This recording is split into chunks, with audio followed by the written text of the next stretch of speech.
Minun nimeni on Jaakko Korkonen ja olen tässä Megatroniikka-lajin yhtenä tuomarina taitaja 2017 kilpailussa Helsingissä. Tämä Megatroniikka-laji on pääsääntöisesti vestodidaktiikan avulla järjestetty laji. Heitä on saatu tänne komponentit, laitteet ja tehtävät on tietysti suunniteltu täällä Helsingissä oppilaitoksen toimesta.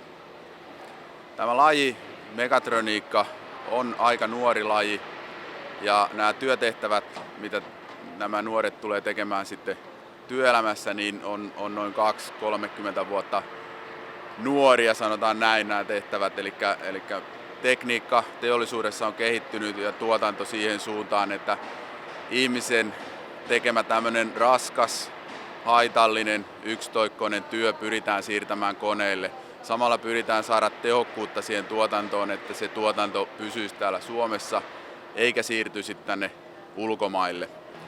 Tässä taustalla nämä 5 kilpailuparia tekee automaattista tuotantolinjaa. He kokoavat tuommoista lajittelua, joka perustuu siihen, että meillä on robotti ja kameranäkö, jotka yhdessä tuovat tuolta syöttökuljettimelta meille kappaleen.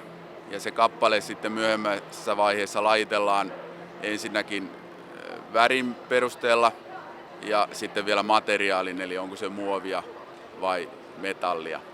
Ja koneet tekee tämän täysin automaattisesti.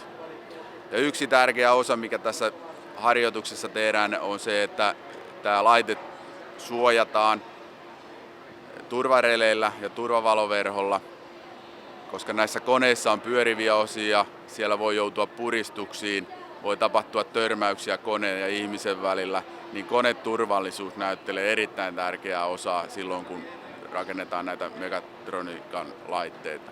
Tämä järjestelmä on vestodidaktiikan toimittava MPS, tällainen modulaarinen prosessisysteemi, missä voidaan liittää monia erilaisia toimintoja yhteen. Tai sitten voidaan opiskella vain yhtä moduulia kerralla. Riippuu opiskelijan lähtötasosta ja tavoitteista. Mikäli opiskelija, oli sitten tyttö tai poika, kiinnostuu tästä alasta, niin tänne on erittäin helppo tulla. Tekniikka voi olla aluksi vierasta, mutta 3-vuotinen ammatillinen koulutus riittää hyvin kaikkien perusteiden ja vähän vaativimpienkin asioiden opiskeluun. Kannattaa olla hyvin ennakkoluuloton. Tämä ala antaa mahdollisuudet moniin eri työtehtäviin ja antaa hyvät perusteet jatkaa esimerkiksi jatkokoulutuksessa ammattikorkeakouluun tai yliopistoon.